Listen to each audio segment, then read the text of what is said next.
Okay, let's adjust our firewall to open TCP port 3338. I'm just going to go down here. We can just type here, just type firewall, and click on the Windows Defender Firewall and Advanced Security. Get this window that opens up. We want to go to inbound rules, new rule, port, next. TCP should already be checked. If not, check that. Specific port, type in 3338, next. Allow the connection, next. Domain private public, next. Give it a name. Give it a description if you want, and then finish. The guide mentions doing UDT port 123 for the time sync. Say port, next, UDP, specify port 123, next, allow connections, next, domain private public, finish. If you are doing the remote desktop and you opened up the TCP port 9833 or some other port, you don't have to use 9833. You can use whatever port you want. You would just need to do the same step to open that port so that you can remote into this computer. So that's adjusting the Windows firewall. Next, you need to do the port forwarding on your router for the same ports.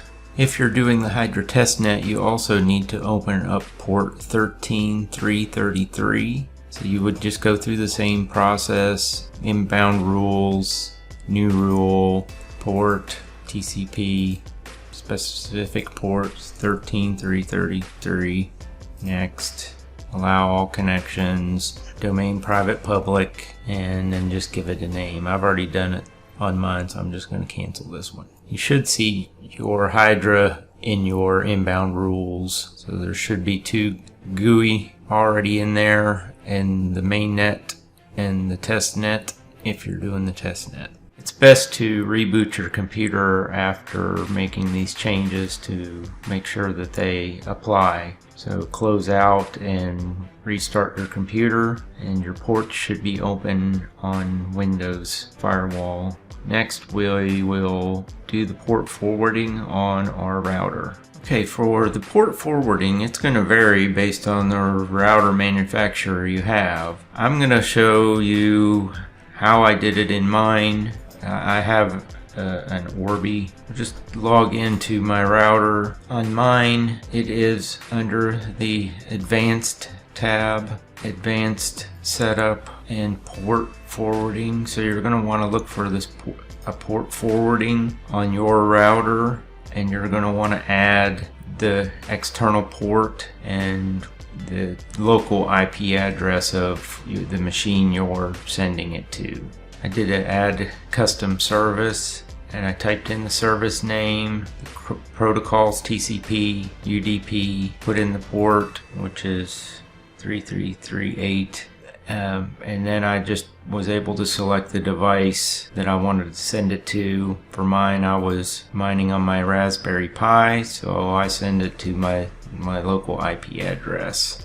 And you can just type in any name, Hydra node, and click apply. That's really all there was to it on mine. Of course, you have to reboot your router. You have to restart it for those settings to take effect. And if you want to do the testnet, you have to put in the 13333 port also. And that's really all there is to the port forwarding.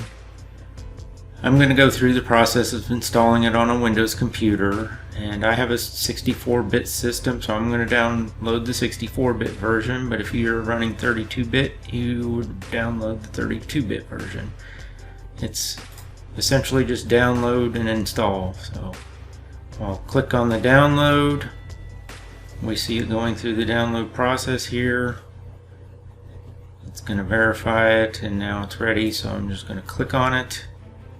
It's going to give me this unprotected notice, and you just click on the more info and run anyway. and you're probably going to see a user account control stating that it's an unknown publisher. Just click yes. Then you should see the Hydra installation wizard. So we'll just click next. You can change the folder that it's installed in. I'm just going to leave it default and click next. You can also choose the start menu folder. I'm just going to leave it as Hydra and click install. And once it's complete, I click next. And I'm going to go ahead and run it and click finish. You'll see it starting up here, loading the wallet, done loading. So then you're going to see this syncing with headers, and this is going to probably take a half an hour or more. But essentially we have our wallet.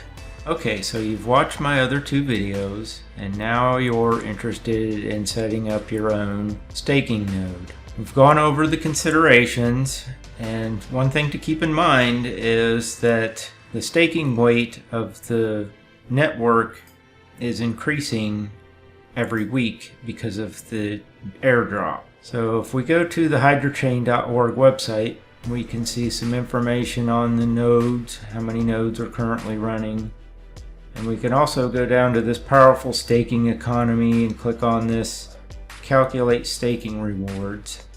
And we see the default amount is 1,000 Hydra, which currently it's right around $19 so you're looking at $19,000 to get this much Hydra to stake. So with 1,000 we're looking at 8 days to potentially mine a block, but it could be up to 37 days to mine a block. That's the 99% chance is 37 days.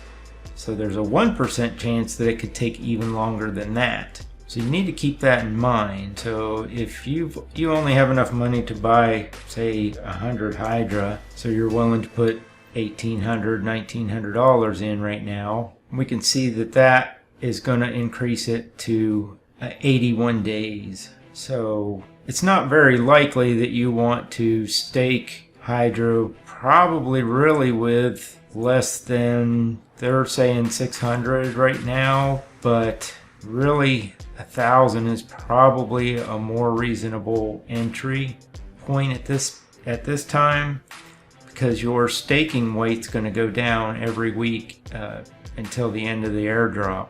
So unless you continue to add Hydra to your staking node, your time to potentially mine a block will continue to increase each week. Keep that in mind. But if you're willing to put in the investment and you just want to run the staking node and hope that you fall within the good luck period and get a block, then follow along and we'll get started. And you can see the staking block reward is now at 17.5 Hydra per block. So let's get started.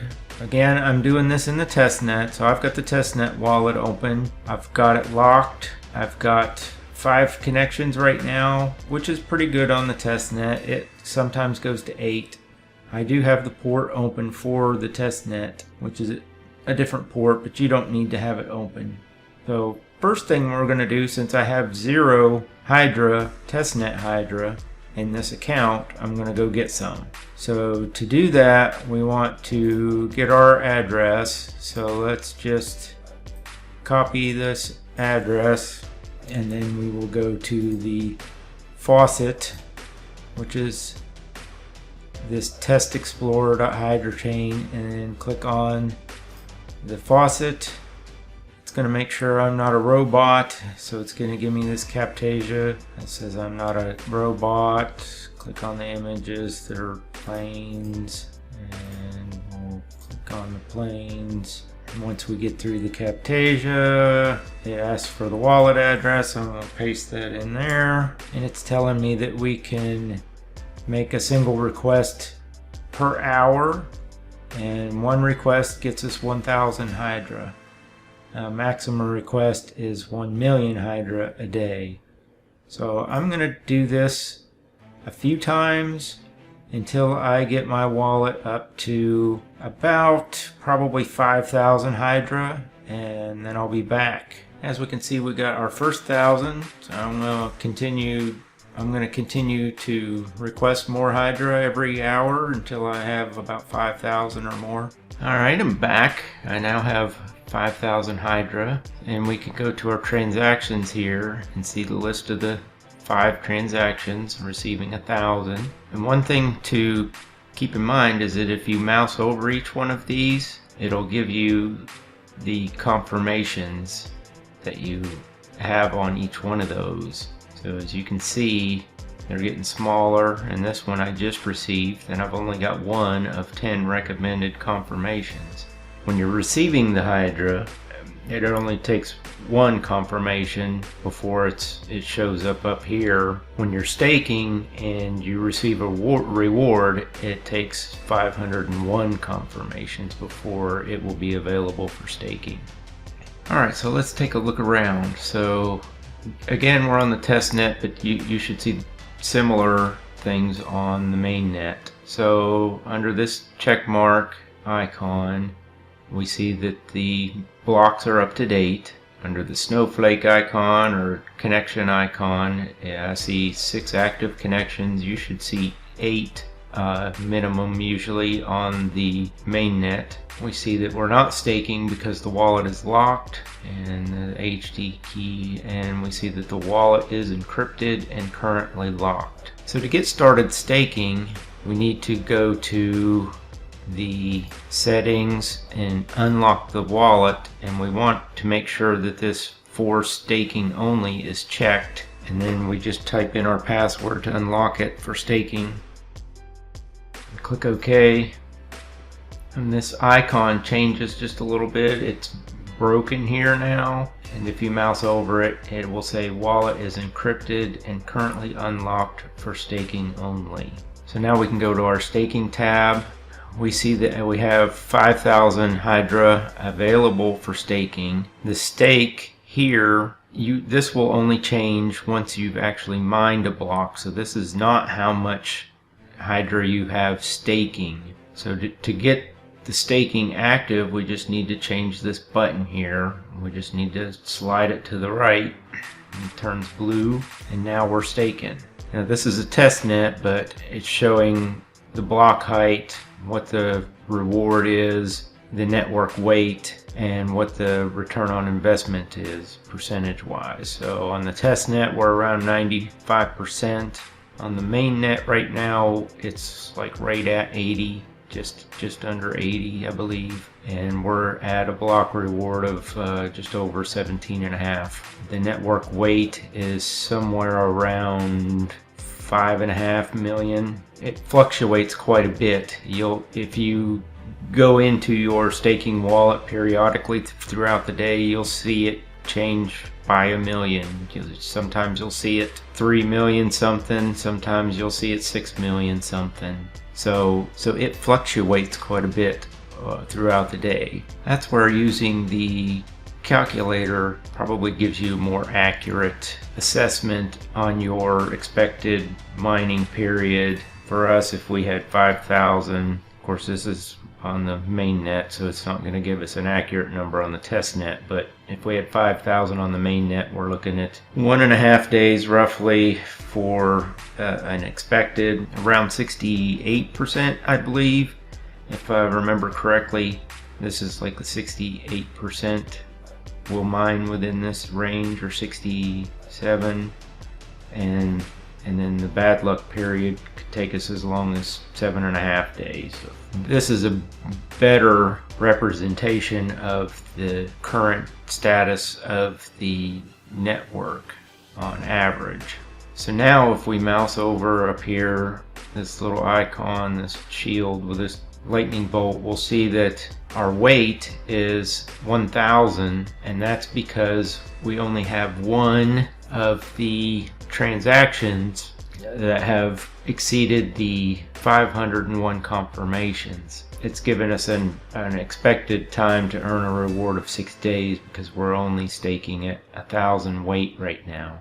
Okay, a few things to keep in mind with your staking. So you're staking right now. Really, there's nothing else you need to do. But a lot of people, since this is kind of a lottery system, start questioning, okay, what is it working? Is there anything I can do to test to make sure that I am on the network and I'm part of the lottery to actually win a block? There are a few things you can look at, but there's really no way of confirming absolutely for sure at this point. And a few things to keep in mind are that this icon will actually turn black, kind of grays out once you get to 10 connections. This icon will gray out, and that makes it a little confusing, kind of makes it look like you're not active anymore.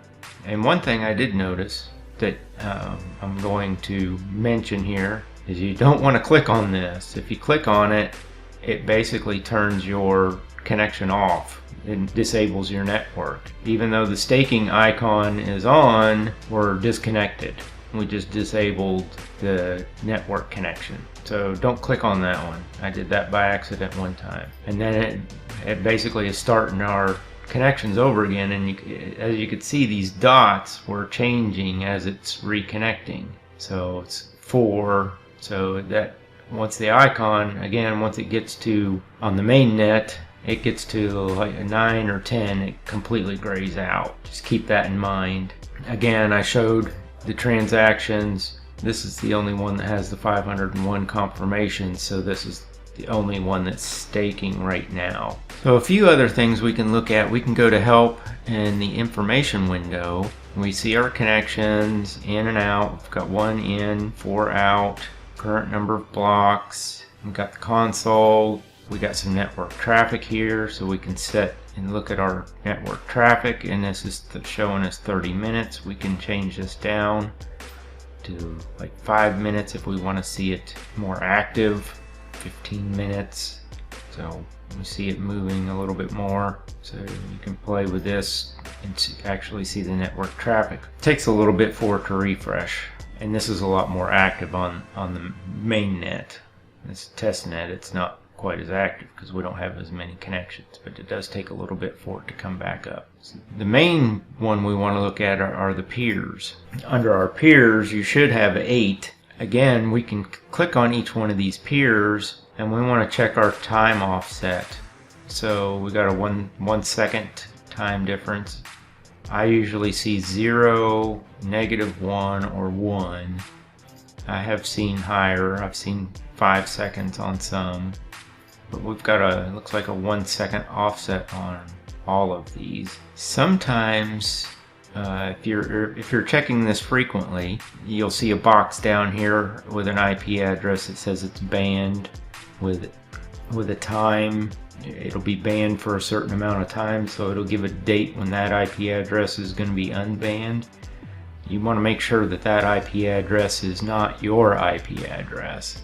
So you want to go to, what's my IP or something like that, and figure out what the IP address of your computer is, and make sure that you're not the one that's banned at the current moment. One other thing you're going to want to do is go to send and inputs. In here we'll see these are our UTXOs, and so this also shows our confirmations on each one of those 1,000 transfers that we had. So we see a 507, 8, and 311, 410, 346. So you can tell that I did these 4 yesterday, and then this one this morning. It's got the date and time. You can also use this to select specific UTXOs to do your transfers. If you don't see this inputs button, you need to turn on the coin control. So just go to settings, options, wallet, and click on this and enable coin control features, and that'll give you that inputs button. You can also look around here at some of these other options. You can start Hydra on system login. You can enable log events. You can re-index the blockchain, which is basically going to wipe everything out and start re-downloading the entire blockchain. So I don't recommend this unless something's going completely wrong and you just need to do it. it's going to take your system offline for a while. So be prepared. Now I'll just wait until we mine a block, and then I'll come back and show you some other features that you can review when you've mined a block. Okay, I'm back to the testnet. As you can see, I've actually requested a lot more testnet Hydra. I'm up to 14,000. I imported another address that I already had some Hydra in, so that I have 2 addresses with different amounts of Hydra. These are all my UTXOs. So we can see our UTXOs by going to the send inputs and seeing all our different UTXOs. I mined 1 block a few days ago and haven't mined any since. I'm trying to get my numbers up here so that I can actively catch a block being mined. So my expected time right now is every 14 hours I should mine a block. I'm not running it constantly. I'm running it throughout the day when my computer's on, and I just put it to sleep at night. So I'm not actively running the testnet at night. I'm just running it during the day, and so far it's been several days and I haven't actually caught a block. So I may have to leave it running continuously to catch another block. We can see that I've got 7 active connections now on the testnet, and we are up to date and we are unlocked for staking only. One thing I wanted to point out that's really kind of important is optimizing your staking node. And what I mean by that is chopping up your UTXOs into smaller chunks. Now, the system will automatically optimize every time it mines a block. However, it only splits them in half.